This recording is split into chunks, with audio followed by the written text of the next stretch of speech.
mais s'applique. Et c'est juste une question d'ordre de grandeur, parce que ouais. là où on sait dans une petite échelle, on a des proportions tellement... Tu as de la matière, Ouais. Ouais.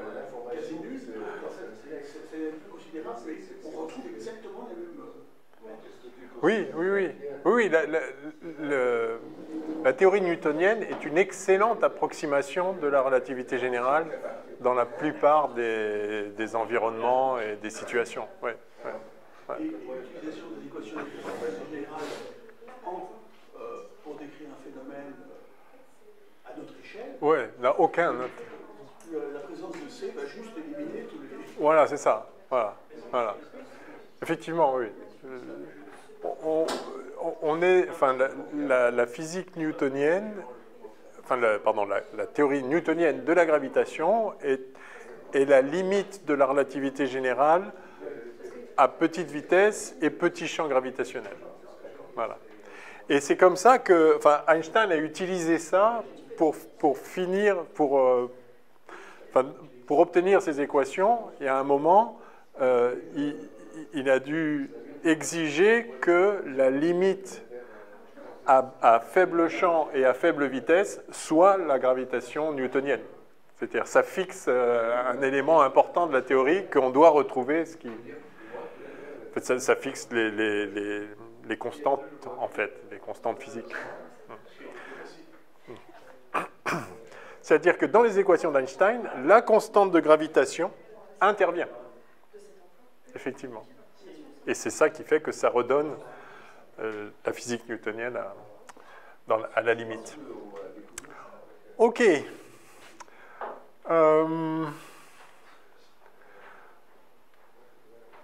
Alors, on n'était pas parti pour parler de gravitation, mais c'est bien. Ah oui, j'étais parti pour vous parler de l'expérience que je voulais vous montrer et que j'ai pas retrouvé sur l'induction électromagnétique. Mais en tout cas, tout ce qu'on a dit sur les ondes s'applique aussi aux ondes électromagnétiques. La force électrique, vous vous souvenez, a la même forme.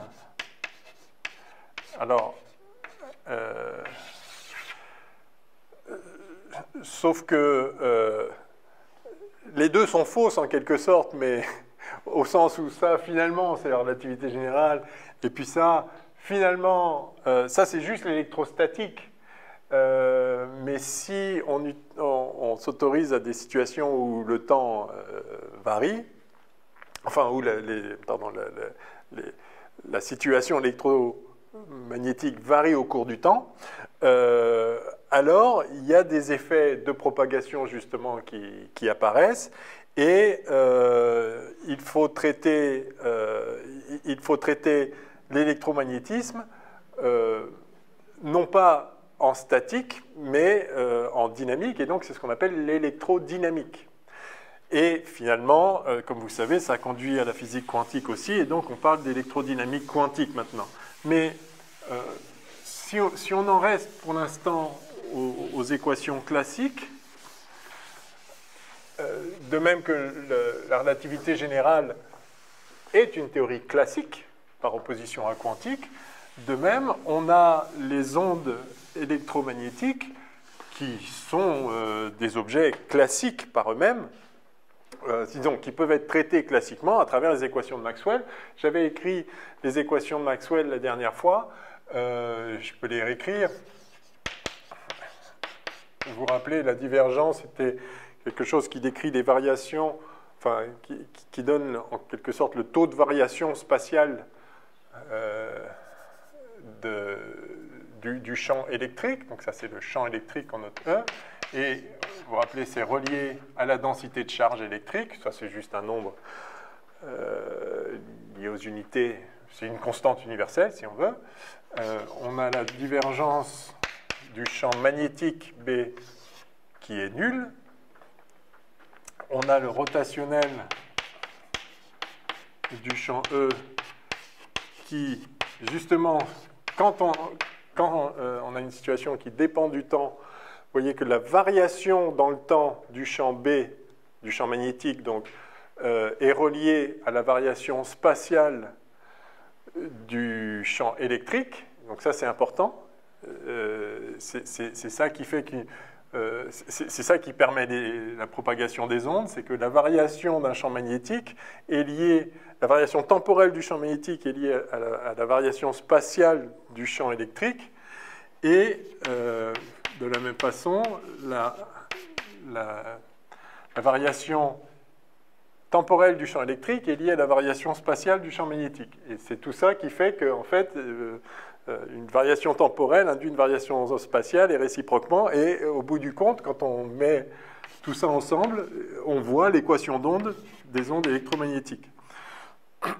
Rotationnelle de B, donc ça mu0, c'est pareil, c'est une constante universelle.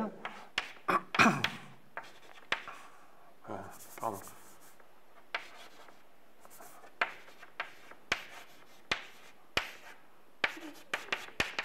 Voilà. J, donc ça c'est la densité de courant électrique, enfin c'est le courant électrique localement, le courant de charge électrique, et ça c'est donc la densité de charge électrique, donc, localement, la présence locale de charge électrique.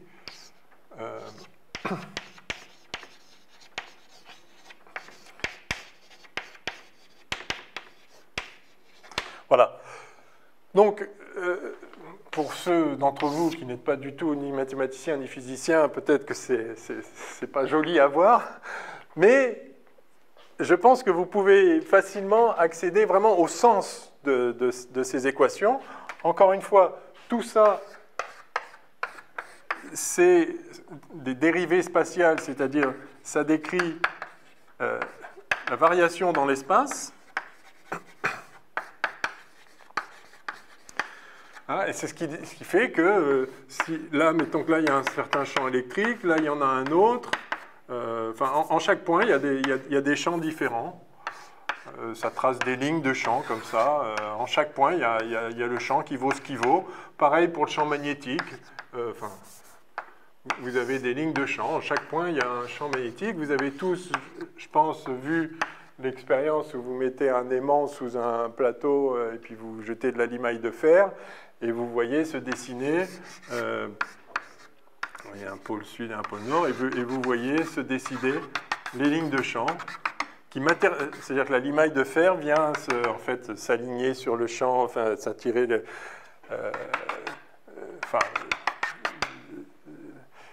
deviennent des petits aimants locaux qui du coup influencent les voisins, et en fait on voit vraiment précisément se matérialiser des lignes de champ.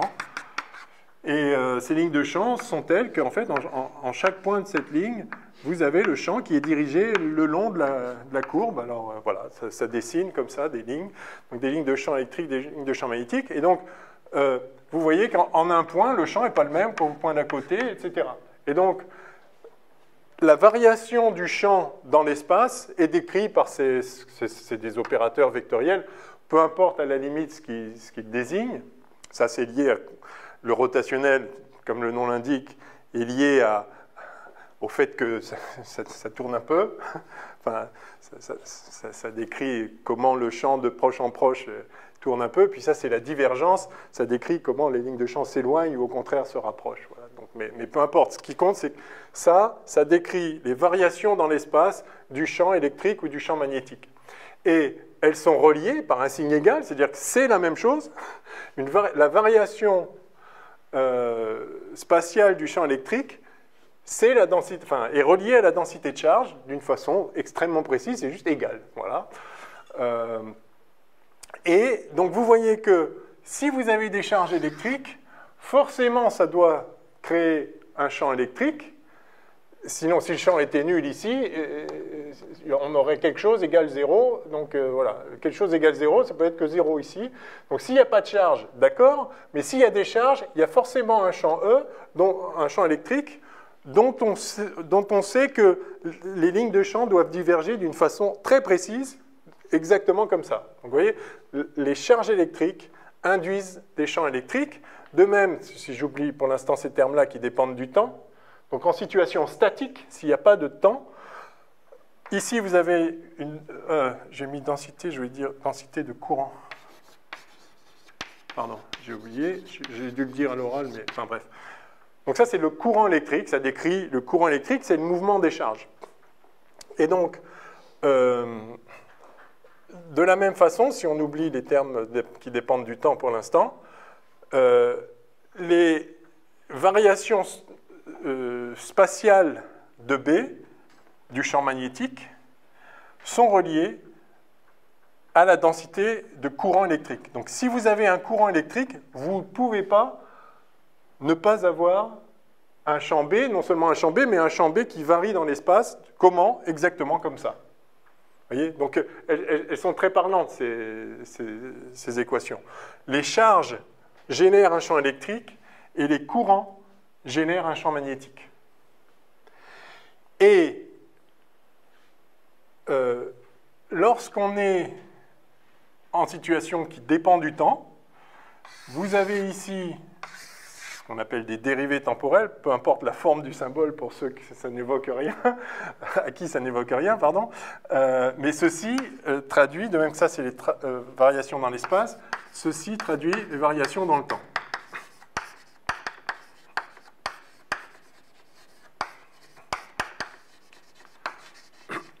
Donc finalement, il y a deux façons d'engendrer un champ électrique, des charges statiques ou un champ magnétique qui change. De même, il y a deux façons de créer un champ magnétique, un courant permanent, ou, qui peut aussi varier dans le temps, mais un courant, ou une variation du champ électrique.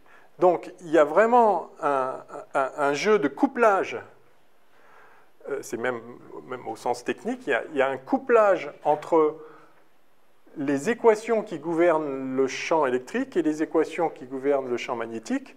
Et donc, en termes physiques, il y a un couplage entre le magnétisme et l'électricité, entre les phénomènes électriques et les phénomènes magnétiques.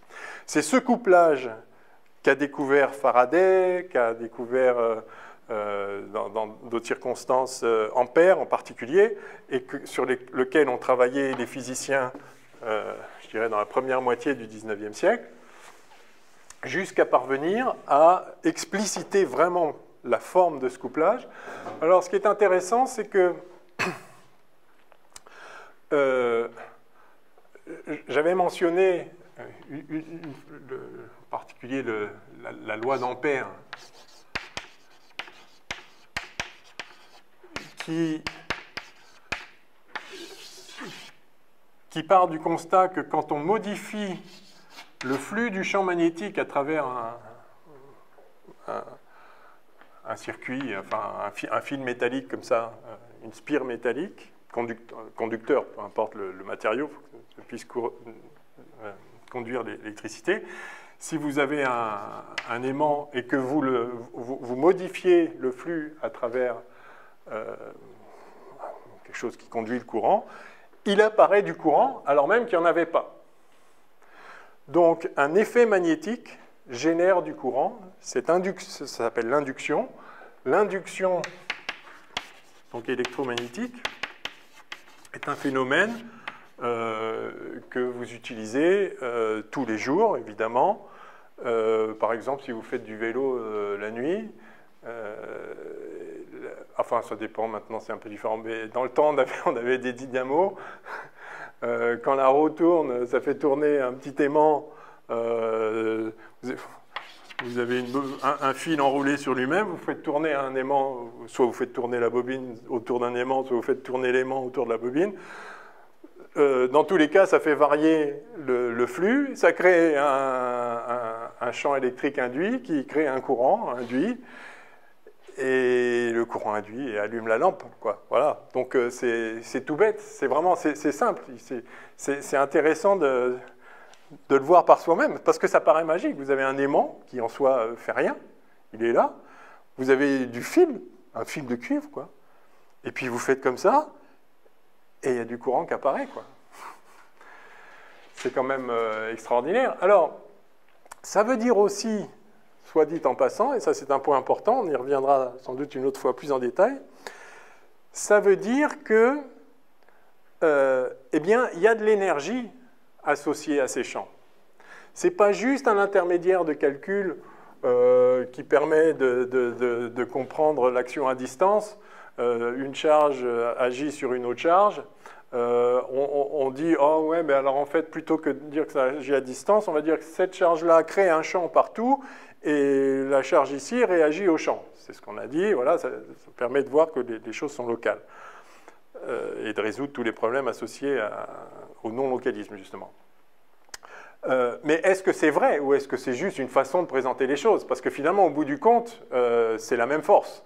Que je dise que cette force-là, c'est une force directement entre les corps, ou bien que c'est une force via l'intermédiaire d'un champ, à la fin, l'équation, l'effet physique, il est le même. Et il doit l'être, puisque c'est ça qui nous permet de passer de la force de Coulomb à la force en termes de champ. Donc c'est bien parce que c'est équivalent que ça ne pose pas de problème. On introduit les champs. Ok, mais est-ce que c'est vrai? C'est-à-dire, est-ce qu'il y a vraiment des champs? Alors, pour répondre à cette question, il faut voir à quel endroit ça cesse d'être équivalent, justement. Et alors, ça cesse d'être équivalent à travers les ondes électromagnétiques. Il y a bien quelque chose qui se propage. Ce n'est pas la force qui se propage, ça veut rien dire.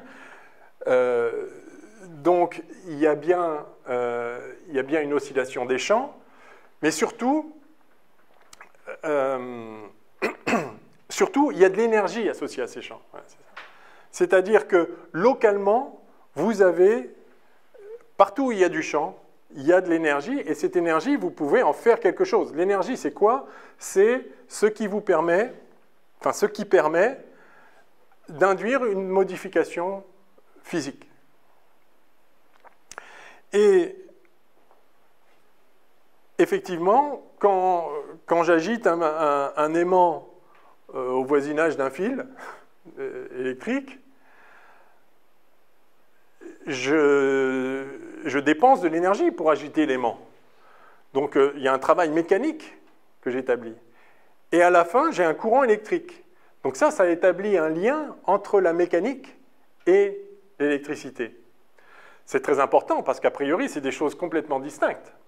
Le lien mécanique entre donc le mouvement, le lien physique entre la mécanique, c'est-à-dire le mouvement, essentiellement le mouvement des corps massifs, et les phénomènes électriques est quelque chose d'important en soi. Il y a une unité profonde dessous.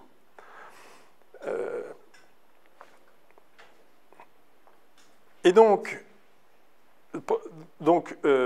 je produis un certain travail mécanique, il y a une action mécanique liée à de l'énergie, mécanique encore une fois, j'induis des effets électriques, et puis à la fin d'ailleurs, je vais allumer une lampe qui va émettre de la lumière, qui va se propager ailleurs, et qui va pouvoir être récupérée ailleurs. Et la lumière, ça porte de l'énergie. Ces ondes électromagnétiques, elles portent de l'énergie. La meilleure preuve, c'est que quand on se met au soleil, il fait plus chaud que quand on se met à l'ombre. C'est juste de la lumière. Il y a de l'énergie, ça chauffe. Et la chaleur, c'est de l'énergie aussi. C'est une autre grande découverte, ça. Joule. Le lien entre... qui est d'ailleurs l'unité d'énergie maintenant. Un joule, c'est une unité d'énergie. Réalise qu'il y a un lien entre le travail mécanique fourni, entre une énergie mécanique, et l'élévation de température d'un corps. Et vous savez tous, quand vous avez froid aux mains, vous faites ça. Ça chauffe. Et vous fournissez un travail mécanique. Il y a du mouvement que vous transformez en énergie thermique. On reviendra sur la notion de la chaleur une autre fois. Mais donc, vous voyez que ce champ n'est pas juste un intermédiaire. D'abord, il obéit à des équations simplissimes, encore une fois, même si pour certains, ces signes vous paraissent un peu kabbalistiques. En réalité, vraiment, on peut difficilement faire plus simple que ça. Les charges créent un champ électrique, les courants créent un champ magnétique, et la variation du champ magnétique crée un champ électrique, et la variation du champ électrique crée un champ magnétique. Il y a ce couplage entre magnétisme et électricité qui sont liés l'un et l'autre à la présence d'un attribut des systèmes physiques qui est la charge électrique. Et le courant électrique, c'est juste la charge électrique en mouvement ici. Donc il y a vraiment, c'est une seule et même chose. C'est l'électrodynamique. Il existe un attribut du monde qui est la charge électrique, au même titre qu'il existe un attribut du monde qui est la masse. Très bien. C'est un attribut différent. Il y a des corps massifs sans charge. Il y a des corps massifs avec charge électrique et des corps massifs sans charge électrique. C'est des choses différentes, ils sont indépendants, mais c'est deux attributs du monde qui sont donc liés à deux interactions fondamentales décrites aujourd'hui par la relativité générale pour la gravitation et par la théorie quantique des champs pour l'électromagnétisme.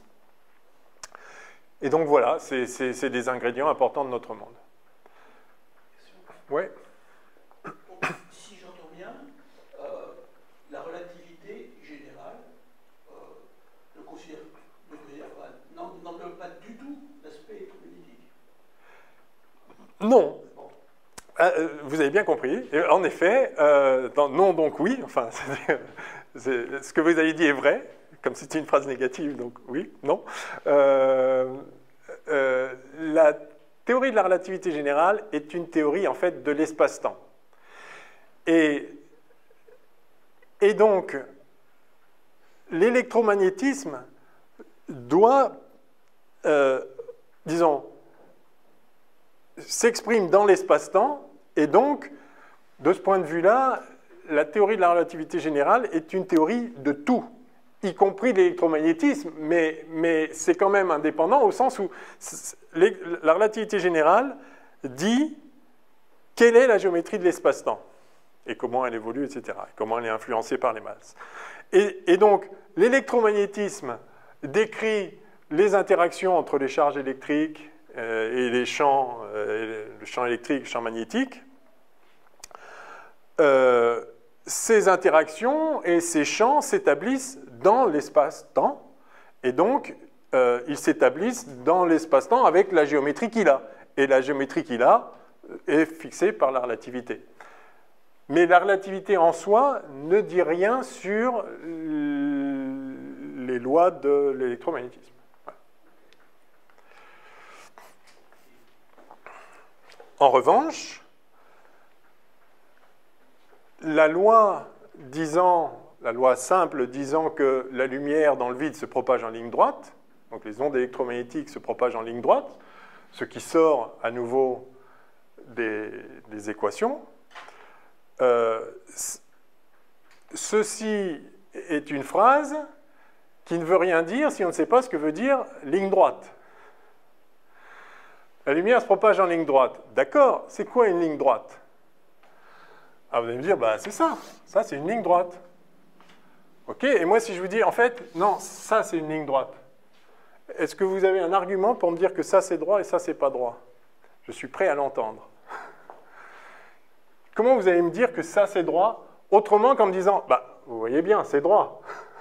Ah, je vois bien, montrez-moi. Moi je dis, non, vous voyez bien que c'est droit là. Alors comment vous allez définir cette droite? Ça ne change pas de direction. Très bonne remarque. Effectivement, ça ne change pas de direction. Alors, évidemment, vous me voyez venir. Après, je vais poser la question, c'est quoi une direction? Mais pour l'instant, vous dites, ça ne change pas de direction. C'est-à-dire que là, en fait, là, on va par là, je vais faire une petite flèche, puis là, on va aussi par là, puis là, on va aussi par là. Et vous dites, c'est la même direction. OK. Moi, je dis, ben, en fait, justement, celle-là, elle est droite, justement parce qu'elle ne change pas de direction. Regardez, je fais comme ça, comme ça, comme ça. Vous voyez bien, c'est la même direction. Et vous allez dire, comment ça, c'est la même direction? Vous allez tourner. Je veux dire, moi, je peux dire pareil ici. C'est juste des mots, ça. Vous dites, là, c'est les mêmes, et là, c'est différent.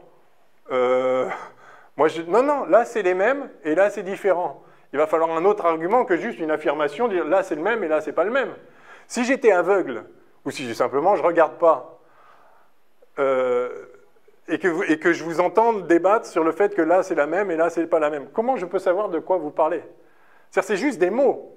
Si vous me dites, là vous voyez bien c'est la même, Et si moi, là, je vous dis, là, vous voyez bien, c'est la même, on a dit la même chose. On n'a pas avancé d'argument.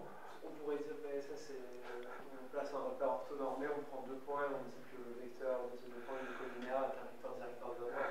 Ça, c'est par définition. Oui, c'est ça. C'est ça. Oui. Vous décrétez que... Enfin, vous avez besoin d'introduire des coordonnées, déjà, et le simple fait que vous ayez besoin d'introduire des coordonnées me dit que... donc, ça dépend de ce que vous faites. Parce que moi, je vais faire autre chose. Je vais introduire aussi des coordonnées. Les voilà, mes coordonnées. Oui, c'est ça. Et je vous assure que dans le repère associé en chaque point à ces coordonnées, le vecteur va avoir les mêmes coordonnées. Dans ce cas-là, oui, elle est droite dans un repère qui la suit pour... D'accord, mais la lumière, elle se propage en ligne droite ou pas? Et si c'est vrai, et c'est vrai, la lumière se propage en ligne droite, vous voyez bien qu'on ne peut pas dire « Ah, mais ça dépend quelles coordonnées je choisis ». Non, la lumière, elle fait ce qu'elle fait. Elle se fiche complètement que je repère l'espace comme ça, avec des lignes que j'appelle droites ou des lignes que j'appelle courbes.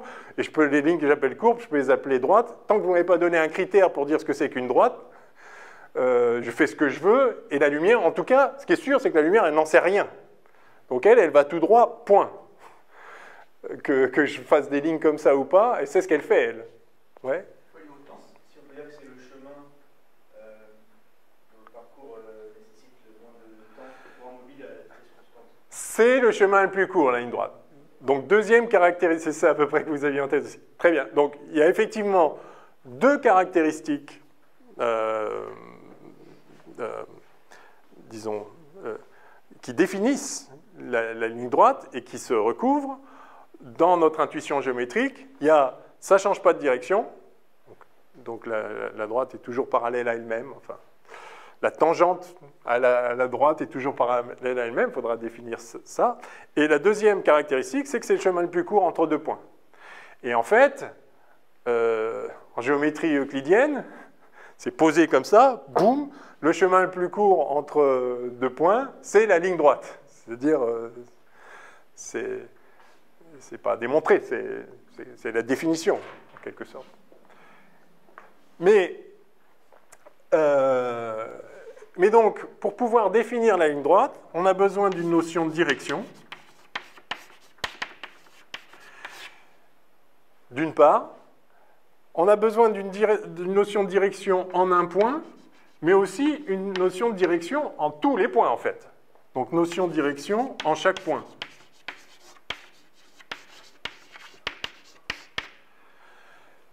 Mais on a aussi besoin d'une notion permettant de comparer des directions en des points différents.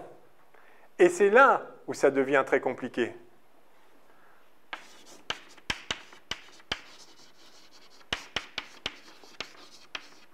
Pardon, qu'on peut comparer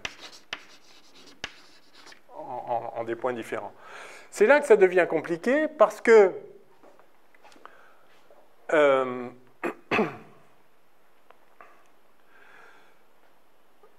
sur ma ligne que vous avez appelée courbe, mais que je prétends être droite, on peut se mettre d'accord sur le fait que, en ce point-là, cette courbe, elle va par là. On peut se mettre d'accord sur la tangente, qui fait intervenir aussi dans notre définition ordinaire, qui fait intervenir aussi la distance, c'est-à-dire c'est quoi la tangente? C'est la meilleure approximation linéaire de la courbe.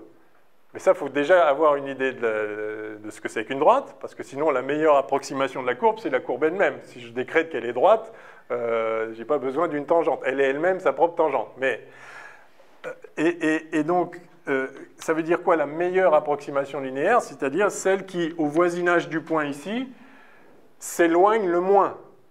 C'est-à-dire que si j'en prends une autre, par exemple celle-là, elle n'est pas tangente parce qu'elle s'éloigne plus, c'est-à-dire que la distance entre la courbe et la droite va croître plus vite.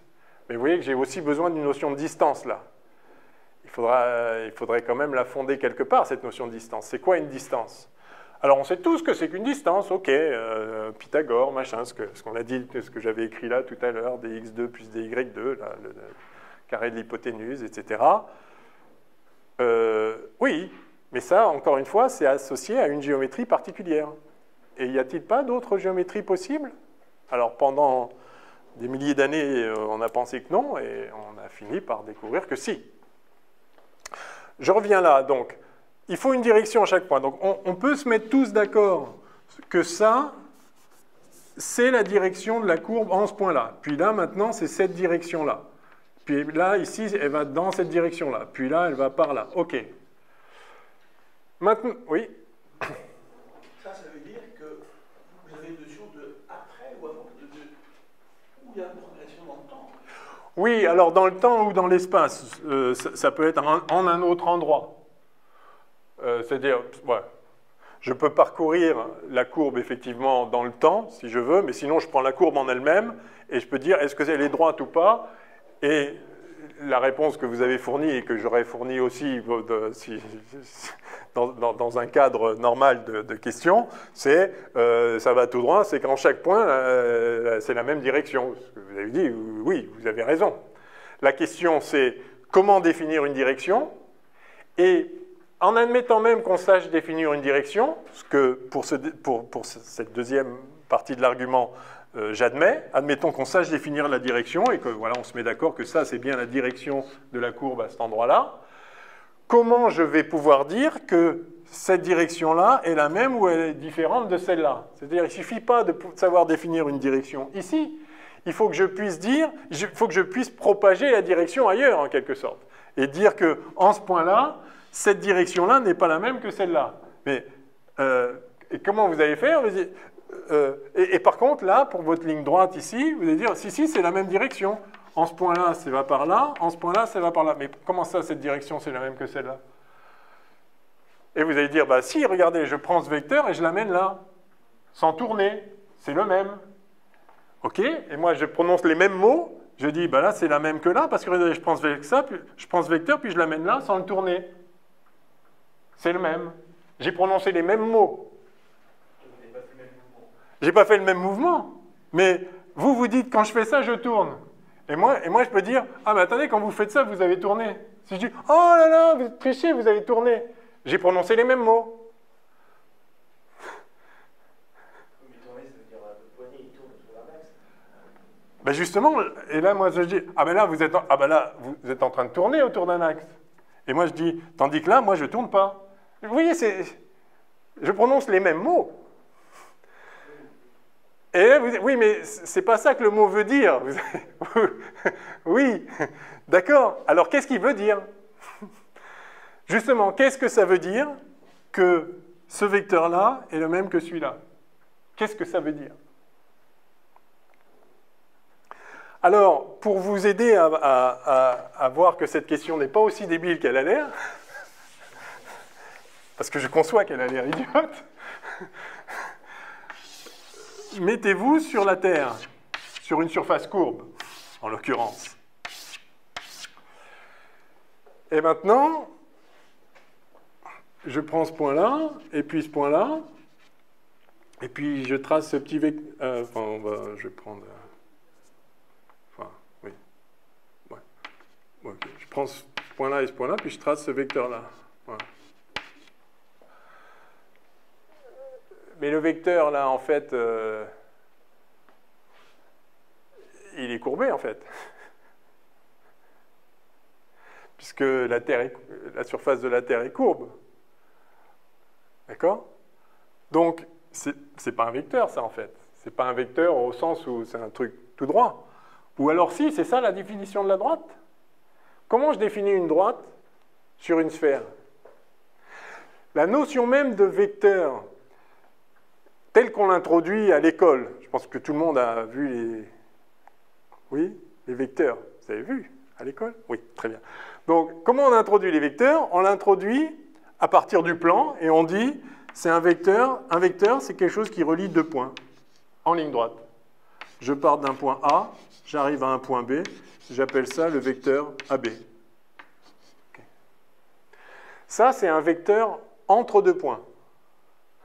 la notion de vecteur entre deux points est une notion qui fonctionne dans l'espace euclidien et qui, à l'évidence, ne fonctionne pas sur la sphère. Parce que sur une sphère, sur une surface courbe en général, vous ne pouvez pas aller tout droit d'un point à un autre, sauf à redéfinir la notion de tout droit. Mais en tout cas, je vais mettre sur le bord, là, ici. Vous voulez aller de là à là. Ça veut dire quoi, aller tout droit? Ce serait faire ça. Mais ça, je suis sûr que, si on revient à la discussion d'avant, vous serez d'accord pour dire que ça, c'est pas du tout droit, ça. Parce qu'on le voit dans un espace quotidien du plan. C'est relatif. Oui, alors même si on le met si on met une sphère dans l'espace à 3D, pour aller d'un point à un autre, tout droit, c'est de traverser. Oui, mais si votre espace, c'est uniquement la sphère. L'intérieur de la sphère n'existe pas. Voilà. Vous dites, votre espace, c'est la sphère. Comment vous allez d'un point à un autre tout droit? Ça veut dire quoi? Les droites, c'est des cercles. Oui, alors les droites. Alors, on peut effectivement définir une notion de droite. Comment on fait les méridiens sur la Terre? Alors, les méridiens, oui, mais pas les parallèles. Donc en fait, les droites sont des grands cercles. Mais avant de dire ça, je veux juste vous faire saisir qu'il y a un problème de définition d'une droite. Ça nous paraît évident dans un plan, parce que le plan est plat et que c'est notre géométrie intuitive. Et donc, on sait tous intuitivement ce que c'est qu'un vecteur qui relie deux points. Et non seulement on sait ce que c'est qu'un vecteur qui relie des points, mais on sait ce que ça veut dire le même vecteur ailleurs, qui relie deux autres points, C et D. Je peux dire le vecteur CD, c'est le même que le vecteur AB. Et ça veut dire quoi que c'est le même? Ça veut dire que si je le prends et que je le transporte parallèlement à lui-même, j'arrive sur l'autre et que c'est le même. Mais ça veut dire quoi, parallèlement à lui-même? Parce que maintenant, en tout cas, vous voyez que je ne peux pas faire ça sur une sphère. Je peux très bien dire, voilà, ça c'est un vecteur, A, B. Et je le prends parallèlement à lui-même. C'est-à-dire, je vais où? Là, c'est le même, celui-là? Celui-là, c'est le même? Ou bien, celui-là, c'est le même?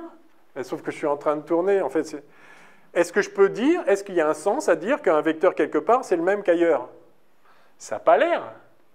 Et s'il n'y a pas de sens à dire qu'un vecteur, c'est le même qu'ailleurs, alors c'est quoi une droite? Parce qu'on a dit qu'une droite, c'est quand le vecteur tangent, c'est le même en tous les points.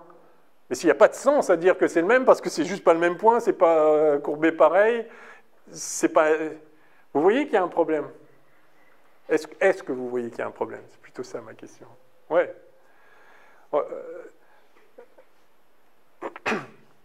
Pour pouvoir définir une droite, il faut, un, être capable de définir une direction en un point, et deux, être capable de dire qu'ailleurs, c'est la même direction.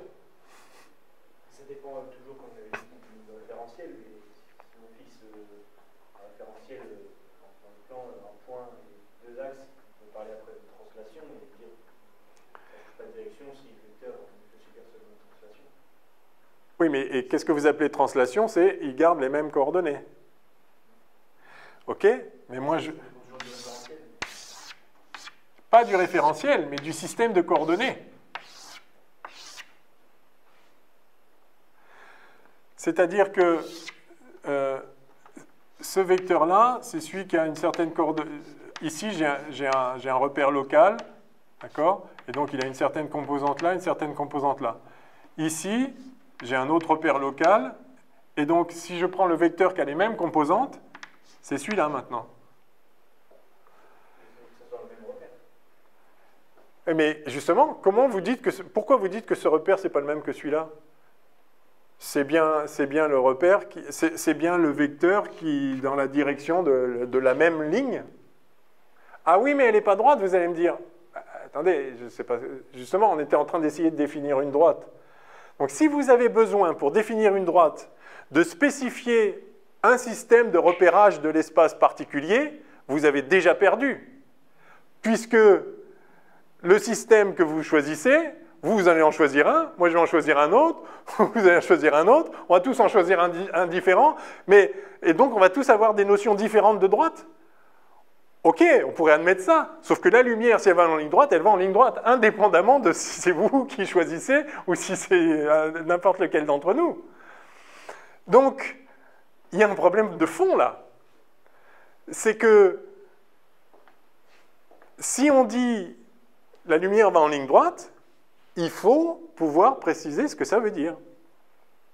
Est-ce qu'on ne pourrait pas argumenter que la lumière va en ligne droite dans un certain système, pas nécessairement. Je suis sûr qu'on peut concevoir 1 million de systèmes dans lesquels la lumière en ligne droite selon la définition de droite de ce système.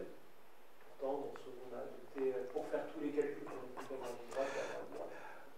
Oui, et là vous tombez sur un problème de fond, c'est pourquoi tel système est meilleur que tel autre. Donc, soit c'est vous qui le décrétez, et je pense qu'on peut tous admettre qu'il n'y a pas de raison que votre décret soit meilleur que le mien ou que celui de quiconque, soit ce n'est pas vous qui le décrétez, mais c'est la physique. Et que c'est donc une propriété intrinsèque de l'espace, de l'espace-temps en l'occurrence, on verra, mais peu importe. C'est donc une propriété intrinsèque de l'espace que certaines courbes sont des droites et pas d'autres. Notre perception de l'espace, parce qu'on peut juste, on pourrait juste se dire par exemple, ce système il est plus adéquat, dans le sens où pour nous ça nous facilite les calculs, parce qu'on n'a pas à faire des projections de malade dans la tête, mais si on avait 54 yeux comme nous font, Ouais. Peut-être qu'on percevrait les choses de manière différente. Ou, je sais pas, je suis d'accord, mais là, on ne parle pas de notre perception des choses. On parle de la trajectoire effectivement suivie par la lumière. Dans notre système de calcul, j'imagine que la manière dont on a créé nos systèmes, elle est, même pas j'imagine, je pense qu'elle est nécessairement liée à notre perception du monde. Oui. Et si on était tous aveugles, par exemple, je pense que nos systèmes seraient vraiment différents. Oui, n'empêche, l'impulsion lumineuse, j'envoie une impulsion lumineuse, elle est là, puis là, puis là, puis là. La trajectoire de l'impulsion lumineuse dans l'espace, au cours du temps, elle est ce qu'elle est. Oui, alors, mais... Donc, évidemment, on adopte... il est plus intelligent, plus simple, plus pratique, plus intéressant d'adopter un système de coordonnées, un système de repérage de l'espace tel que on appelle droite ce chemin-là. Donc en fait, vous dites pas la lumière se déplace en ligne droite, vous dites la ligne droite, c'est le chemin emprunté par la lumière. Oui, j'ai l'impression que c'est comme ça qu'on fonctionne. On a défini une ligne droite, et après, quand on voit que la lumière, finalement, par rapport à qui il est défort une ligne droite. Excellent. Alors j'adore ça d'autant plus que finalement, c'est exactement ça qui se passe en relativité générale. Sauf que, et c'est là que j'introduis la chose intéressante, sauf que en relativité générale, non seulement, en fait, même pas que en relativité générale, en physique, de manière générale,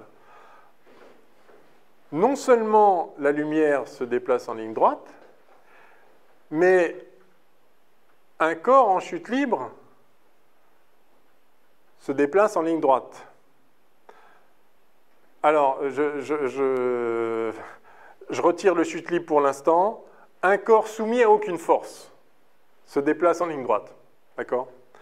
On avait vu de la première séance, un corps au repos reste au repos si on ne fait rien.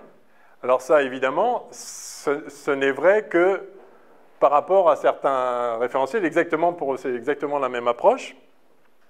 Ou de même, un corps qui a une certaine vitesse, si on ne fait rien sur lui, il garde sa vitesse. Donc il se déplace en ligne droite. Donc finalement, de la même façon, enfin dans le même ordre d'idée, ce que dit Newton, en fait, c'est que les lignes droites sont les trajectoires des corps libres. il le dit autrement parce qu'effectivement, on a déjà une intuition de la ligne droite, mais si on réfléchit au fond, tel que je viens de le faire avec vous là, c'est-à-dire on se dit même en fait, c'est quoi une ligne droite? Et vous avez exactement identifié le fait qu'en fait, la ligne droite est définie par ça.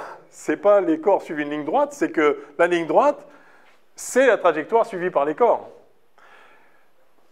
Et donc, enfin par les corps libres, bien sûr, s'il y a une force, c'est autre chose, mais un corps libre, voilà. Simplement, ce dont part Einstein, c'est d'un constat qu'avait déjà fait Galilée, qui est que tous les corps chutent de la même façon. C'est-à-dire, quelle que soit leur masse, vous lâchez un corps d'une autre masse, il va chuter de la même façon. C'est-à-dire que, en fait, et il est possible de se mettre dans un référentiel, ce qu'on appelle le référentiel en chute libre, si vous chutez avec les corps, il est possible de se mettre dans un référentiel en chute libre où la force de gravitation est annulée. Il n'y a plus de force de gravitation et de fait, si je saute par la fenêtre avec une craie dans la main, je ne vais pas le faire, assurez-vous, si je saute par la fenêtre avec une craie dans la main et que je lâche la craie, elle ne va pas tomber. Il n'y a pas de gravitation. Elle ne va pas tomber par rapport à moi. Parce qu'elle tombe, elle tombe comme je tombe. Donc si je la lâche, elle reste là, en suspension. Donc évidemment, je vais voir le paysage qui défile, mais si je suis dans une cabine, c'est l'expérience de pensée d'Einstein, je me mets dans un ascenseur en chute libre, je me mets dans l'ascenseur et je lâche tous les objets, ils restent en suspension. Il n'y a pas de gravitation, ils ne tombent pas. Vous allez dire, ah oui, mais c'est parce que vous aussi, vous tombez. Oui, mais justement, si on est en chute libre, on a annulé la gravitation. Il n'y a plus de gravitation. Et vous voyez que la gravitation est une force très différente de toutes les autres. C'est quelque chose de complètement spécifique que vous pouvez annuler en choisissant justement un bon système de coordonnées, de référentiel, donc de coordonnées dans l'espace-temps. Ça, c'est quelque chose d'absolument très important. Bien sûr, vous pouvez dire que vous pourriez annuler aussi la force électrique si une charge est attirée par là, ou est poussée par là parce qu'il y a un champ électrique. Si moi, là, je suis comme ça, debout sur mes pieds sur Terre, et qu'il y a un champ électrique là, et que je vois une charge se mettre en mouvement, et même accélérer, je vais pouvoir dire, ah, il y a une force qui s'exerce sur la charge. Et c'est comme ça, je peux la mesurer, et voilà, je découvre le champ électrique, etc. Mais évidemment, si la charge qui est accélérée par là, la charge étant accélérée par là, si moi je me mets en mouvement comme ça, en la suivant, bah, par rapport à moi, elle n'est plus accélérée du tout. Donc je peux aussi annuler la force électrique juste en suivant le mouvement. Je fais une chute libre électrique, si vous voulez. La différence, c'est que tous les corps ne subissent pas la même force électrique. Une charge 2 fois plus grande, il faudrait que je mette un autre mouvement pour la suivre, 2 fois plus accéléré. Et puis une charge négative, en fait, il faudrait que je me bouge dans l'autre sens. Et puis une charge nulle, il faut que je reste au repos. Donc, vous voyez que je peux évidemment annuler une force sur un corps particulier à un moment donné en adoptant la même accélération que lui. C'est une évidence, ça ne dit pas grand-chose. Mais ce qui est fort avec la gravitation, c'est que je peux annuler le mouvement de toutes les forces gravitationnelles qui agissent sur tous les corps, quels qu'ils soient, en me mettant en mouvement avec eux. C'est-à-dire en me laissant tomber, en fait. Et donc, j'annule la gravitation en me laissant tomber. Alors, ça s'appelle le principe d'équivalence. Oui. Ça vient du M dans la formule. Oui, ça vient du fait que on a vu que la masse fois l'accélération, c'est égal à la force. Mais si la force, c'est justement la masse fois le champ gravitationnel, eh bien, les masses s'en vont, et donc tous les corps, sous l'effet de la gravitation, ont la même accélération. Et donc, il suffit que j'adopte la même accélération, je me mets dans le référentiel qui subit la même accélération, qui est en chute libre, et d'un seul coup, j'ai annulé complètement les forces de gravitation. Donc ça s'appelle le principe d'équivalence. C'est quelque chose d'une profondeur immense. Ce principe d'équivalence, il y a une version galiléenne, faible, forte, etc. La version la plus immédiate qui se voit ici, c'est de dire que la masse ici et la masse là, c'est la même, bien que ce soit deux masses qui n'aient pas du tout le même statut. Cette masse est la masse inertielle. C'est la masse qui dit comment une force donnée induit une accélération donnée. Ça, c'est la masse inertielle. C'est-à-dire, c'est ce qui décrit l'inertie du corps. Et c'est quoi l'inertie du corps? C'est sa résistance au changement de mouvement. Quand on applique une force sur un corps, ça modifie son mouvement. S'il est au repos, il se met en mouvement. S'il était déjà en mouvement, ça va dévier sa trajectoire, ou l'accélérer, ou le ralentir. Ça modifie son mouvement d'appliquer une force. Mais pour une même force, si le corps a une masse plus grande, son mouvement va être beaucoup moins dévié. C'est-à-dire, si j'applique la même force sur un corps léger ou sur un corps lourd, ça ne produira pas la même modification de mouvement. Et un corps plus lourd va avoir, si ça c'est plus grand, pour la même force, ça va être plus petit, évidemment, parce que le produit des deux, ça doit faire la force. Donc un corps plus lourd va avoir une accélération plus faible pour un même mouvement, c'est complètement évident. Donc ça, c'est la masse inertielle. Rien à voir avec la gravitation. Ceci est vrai, quelle que soit la force. D'accord ? Si je tire une chaise ou si je tire un piano, avec la même force, il n'y a pas de gravitation, il n'y a rien, et le piano va moins bouger, enfin, va subir une accélération plus faible. Vu qu'il y a des frottements, il risque de ne pas bouger du tout. Mais voilà.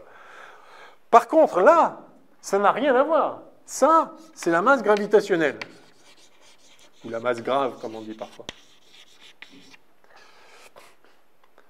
C'est juste comment le corps induit un champ gravitationnel ou se couple à un champ gravitationnel. Rien à voir. C'est une toute autre notion. La masse inertielle, c'est la résistance à l'application d'une force, n'importe quelle force, gravitationnelle ou autre, électromagnétique, une force la tension d'une corde, un ressort, ce que vous voulez, toutes les forces. Donc ça, c'est une caractéristique du corps qui dit comment il réagit à l'application d'une force. Et ça, c'est la masse, ça, c'est le couplage au champ gravitationnel, enfin, c'est ce qui détermine l'intensité des effets gravitationnels. Deux concepts complètement différents. Il se trouve qu'ils sont égaux, ou qu'ils ont l'air de l'être, et aujourd'hui, c'est vérifié à la 15e décimale ou la 18e, je ne sais plus, c'est ça que je ne savais plus exactement, je crois que c'est 15. Donc, ces deux choses qui n'ont rien à voir ont l'air d'être très exactement identiques, et Galilée l'avait remarqué, tous les corps chutent de la même façon, il a même fait une expérience de pensée remarquable qui montre qu'en fait, ça ne peut pas être autrement, enfin, qui laisse penser que. Et il se trouve que c'est le cas. Et donc Einstein dit ça ne peut pas être un hasard. Et donc c'est ça le principe d'équivalence. On postule que la masse gravitationnelle et la masse inertielle sont une seule et même chose. Et par conséquent, effectivement, on peut annuler la gravitation en se mettant dans un référentiel en chute libre. En se laissant juste aller, on annule la gravitation. C'est-à-dire que là, j'ai l'impression qu'il y a de la gravitation qui me tire vers le bas, mais ce n'est pas vrai du tout. Enfin, disons, oui, on peut le dire comme ça, mais vous remarquerez que ce que je sens, en fait, ce serait le même effet si j'étais dans le vide, loin de toute masse, enfin sans champ gravitationnel, et que je sois dans une fusée, là, qui est en train d'accélérer par là, avec la même accélération que la gravitation me pousse vers le bas. C'est ce qu'on appelle une force d'inertie. Si vous êtes assis dans le métro et qu'il démarre, ben vous êtes poussé, vous êtes collé au siège. Et si vous êtes dans une voiture qui tourne, ben vous êtes déporté sur la portière. Donc il y a une force qui se manifeste, qui est juste un effet du référentiel. C'est que vous êtes lié à quelque chose qui, lui, accélère. Donc de la même façon, là j'ai l'impression d'être attiré vers le bas par la gravitation, mais il se passerait très exactement la même chose si en fait il n'y avait pas de gravitation, mais que le sol m'accélère vers le haut. Ce serait exactement le même effet. Et le principe d'équivalence nous dit qu'effectivement, c'est très exactement pareil. Il n'y a aucun moyen de distinguer une accélération du référentiel dans lequel on se trouve et pas d'accélération, mais une force gravitationnelle. Pardon, il n'y a aucun moyen de distinguer une accélération et pas de force gravitationnelle de une force gravitationnelle et pas d'accélération. Et donc, on peut effectivement annuler la gravitation. Et donc, il existe un choix de système de coordonnées, de référence, dans lequel il n'y a pas de gravitation. Et s'il n'y a pas de gravitation, les corps au repos restent au repos, et les corps qui ont une certaine vitesse vont tout droit. Donc si on en revient à ce que vous disiez, on peut définir les droites comme...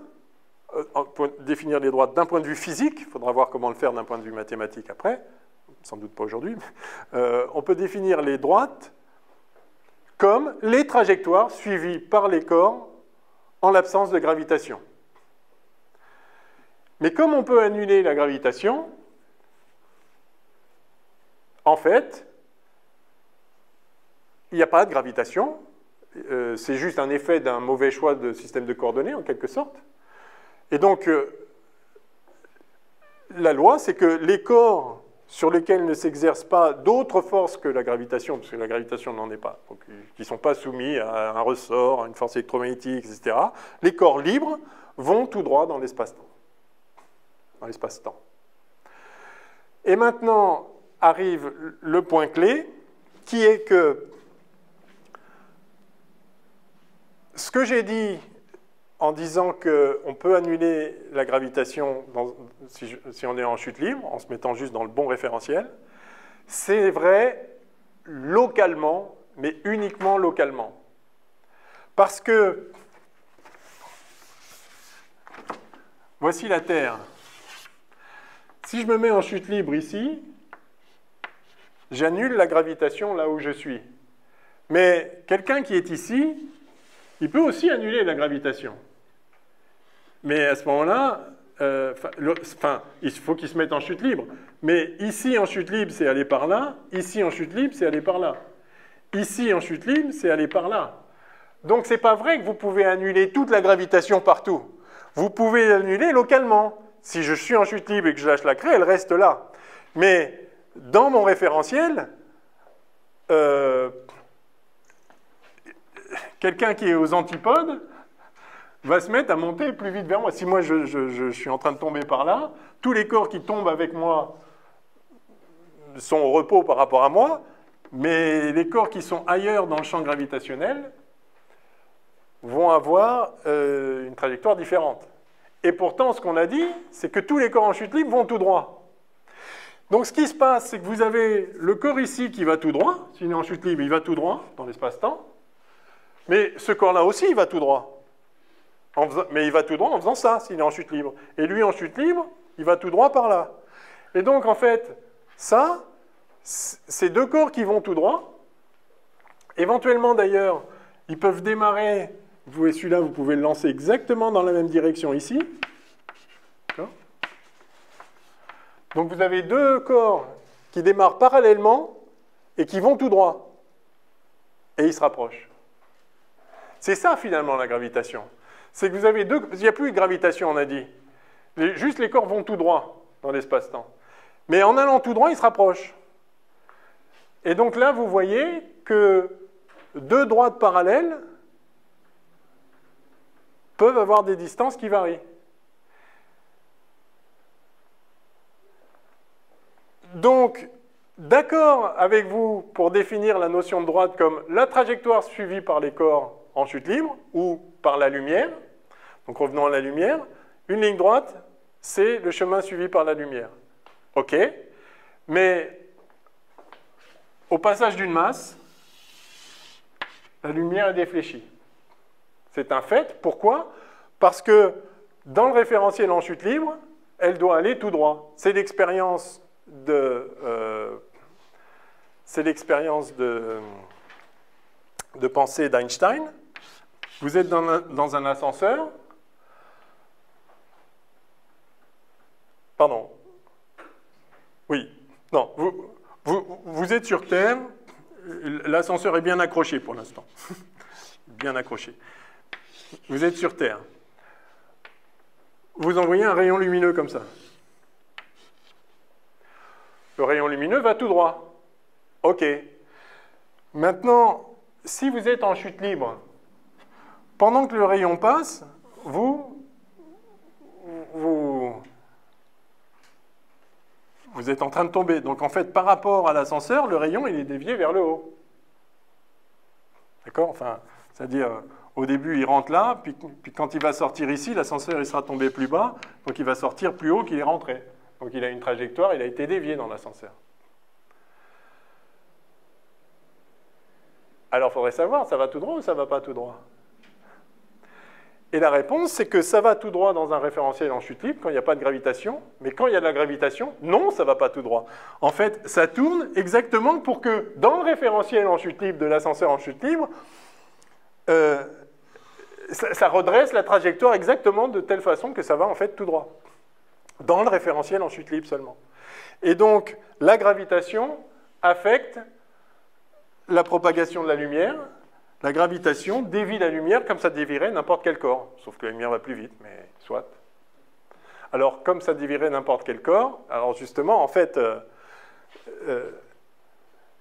si on adopte la perspective d'Einstein où, en fait, OK, la lumière va tout droit, et simplement, ce que veut dire aller tout droit, ça doit être redéfini dans un espace qui n'est pas l'espace euclidien. Ce que découvre Einstein par ses expériences de pensée, c'est qu'en fait, les masses qui créent un champ gravitationnel dans la description normale, en fait, modifient la géométrie de l'espace-temps de telle sorte que aller tout droit dans cette géométrie modifiée, ça conduit exactement à faire cette déviation qui est attribuable à la masse, mais en fait qui est juste et à la gravitation, mais en fait qui est juste attribuable au fait que la géométrie est différente, le corps va tout droit, et en allant tout droit dans le corps, dans un espace déformé par la Terre ou le Soleil, eh bien, voilà une ligne qui va tout droit, mais en fait elle est défléchie, mais ça ne veut rien dire, elle est défléchie, elle va tout droit. Mais un corps qui ferait ça serait défléchi comme ça, il irait tout droit aussi. Et vous avez donc deux corps comme ça, là, parallèles, deux droites parallèles, ils vont tout droit. Il n'y a pas de gravitation. Ils sont chacun là où ils sont, il n'y a pas de gravitation, s'ils sont en chute libre. Il n'y a aucune force agit sur eux. Donc ils vont tout droit. Et en allant tout droit, ils peuvent avoir des trajectoires qui se coupent. Voilà. Alors qu'ils étaient parallèles, ça finit par se couper. Donc vous voyez que, pour l'instant, ce qu'on a dit là, c'est que Einstein, partant du fait qu'il n'a pas inventé et qu'il n'est pas le premier à l'avoir constaté, que la masse gravitationnelle et la masse inertielle sont la même, et que donc on peut annuler la gravitation uniquement localement, il établit ça en principe profond et réalise qu'en fait, effectivement, il y a moyen de garder la loi fondamentale de Newton, qui est un corps libre, sans force, va tout droit. Alors, ce que dit Newton, c'est que ça a un mouvement rectiligne uniforme. C'est-à-dire que ça va tout droit dans l'espace et par intervalle de temps, ça parcourt une même distance pendant le même intervalle de temps. Ça peut se retraduire dans un cadre spatio-temporel. Il faut que je regarde l'heure, j'ai l'impression qu'il est tard. Ah oui, on va s'arrêter. Dans un cadre spatio-temporel, avoir une vitesse rectiligne et uniforme, ça se traduit par aller tout droit dans l'espace-temps. Et donc, Einstein, déjà éclairé par ce cadre spatio-temporel qu'il a lui-même établi avec la relativité restreinte, comprend qu'en fait, on peut garder la loi fondamentale qui dit qu'un corps libre va tout droit dans l'espace-temps et traiter la gravitation comme ça en autorisant l'espace-temps à ne pas avoir la géométrie euclidienne et d'avoir précisément les déformations de sa géométrie telles que les lignes droites décrivent les mouvements libres des corps. C'est-à-dire les corps soumis uniquement à la gravitation. Donc il y a moyen de rendre compte des effets gravitationnels sans faire appel à une force gravitationnelle, mais en faisant appel à une déformation de la géométrie de l'espace-temps. Et comme malgré tout le phénomène gravitationnel est lié aux masses, dans la description classique, il faut que cette modification de la géométrie de l'espace-temps soit liée à la présence des masses. Donc en fait, dans la perspective de la relativité générale, les interactions gravitationnelles, c'est non pas une action à distance d'un corps sur un autre, non pas non plus un corps qui crée un champ gravitationnel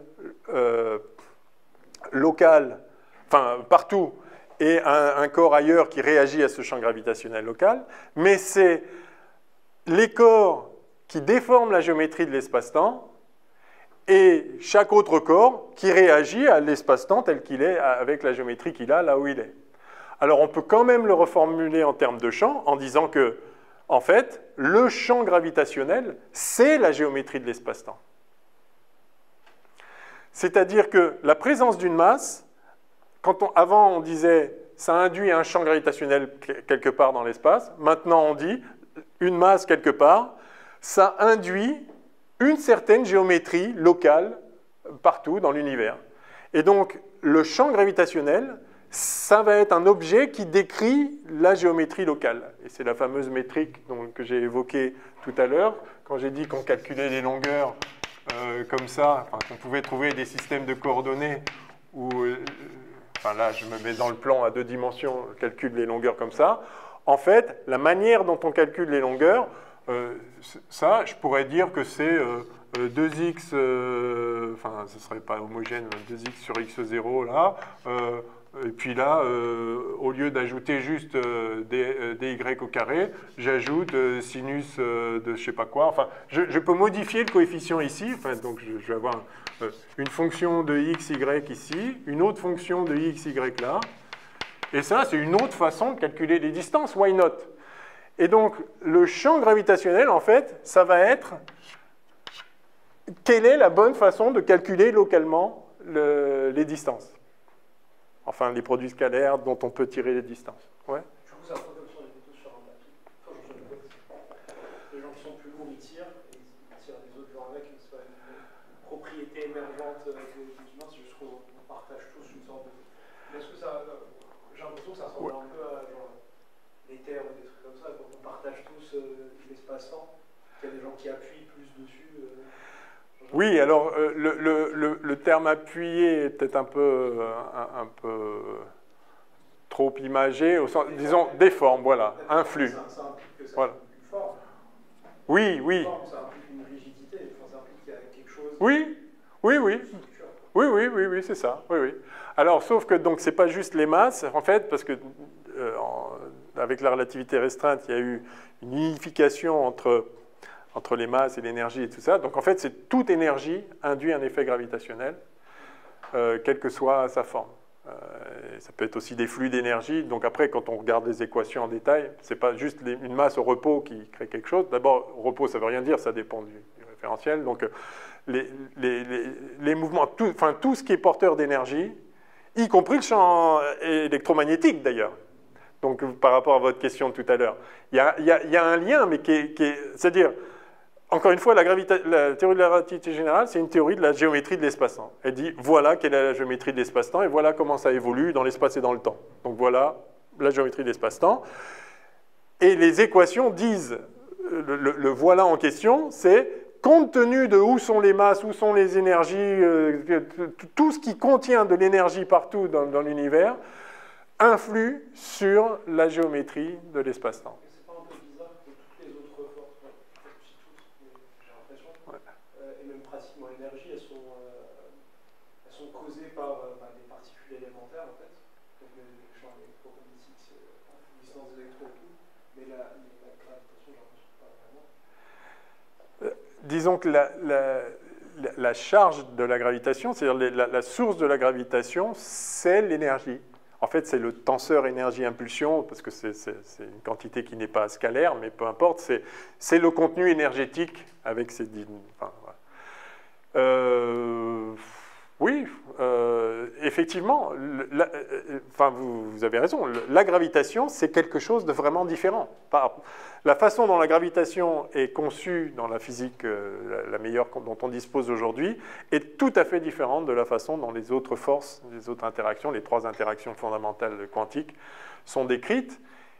Et c'est bien ça le problème. C'est-à-dire, c'est un problème ou pas un problème. En tout cas, oui, ça pose problème dans des situations extrêmes où on aurait besoin de décrire le comportement des champs quantiques dans une situation de champ gravitationnel intense, c'est-à-dire de fortes déformations de la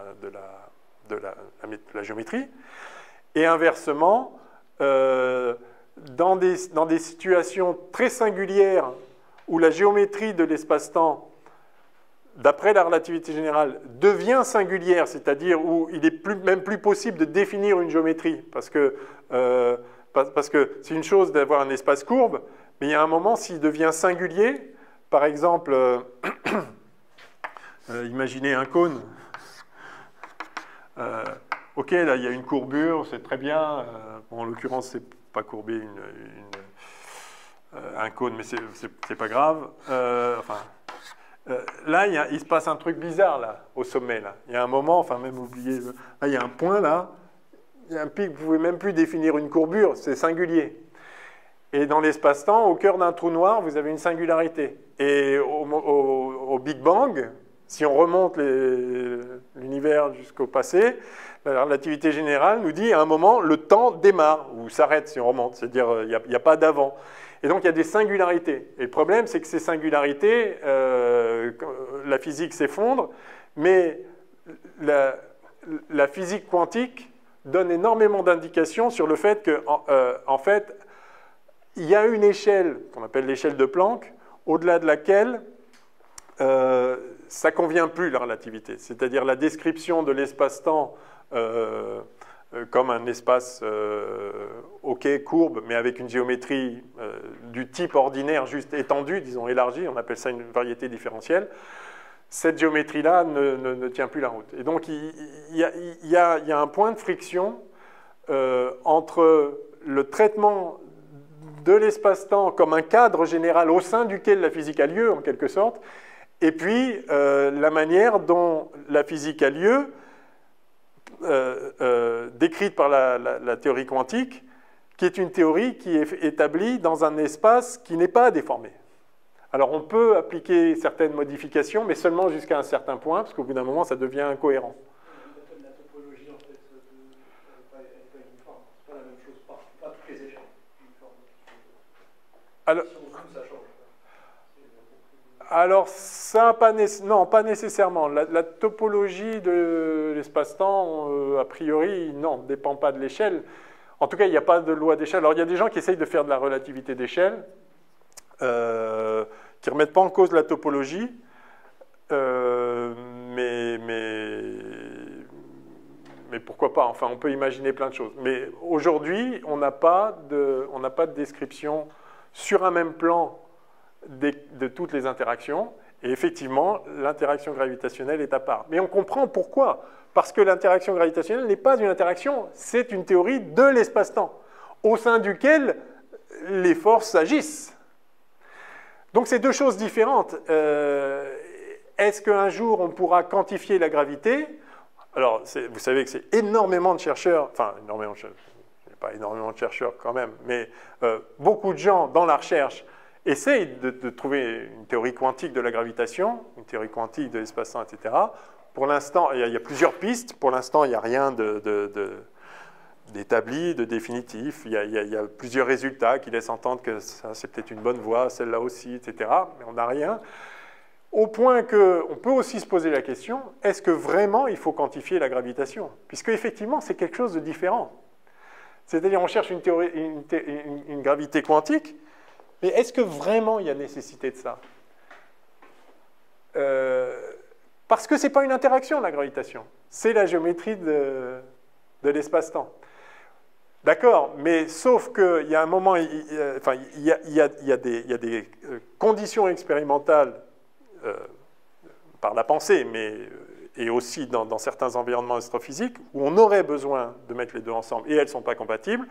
Donc ce que ça pointe, probablement, c'est qu'à un moment, il va falloir dépasser la notion d'espace et de temps pour arriver à les fonder à partir de quelque chose de plus profond, dont l'espace et le temps ne seraient qu'une manifestation dans des circonstances ordinaires. Alors dans des circonstances très très vastes, puisque rien aujourd'hui ne nous a permis de faire une expérience qui nécessite de dépasser ce que dit très simplement la relativité générale de l'espace-temps, mais peut-être un jour il faudra le faire, sûrement, à coup sûr même en fait. Donc c'est un vaste programme et on en est encore loin. Et je ne vous ai pas parlé de l'expérience dont je voulais vous parler, mais on a parlé de relativité générale, c'était inattendu. Peut-être que la prochaine fois, il faudra qu'on parle un peu de relativité restreinte.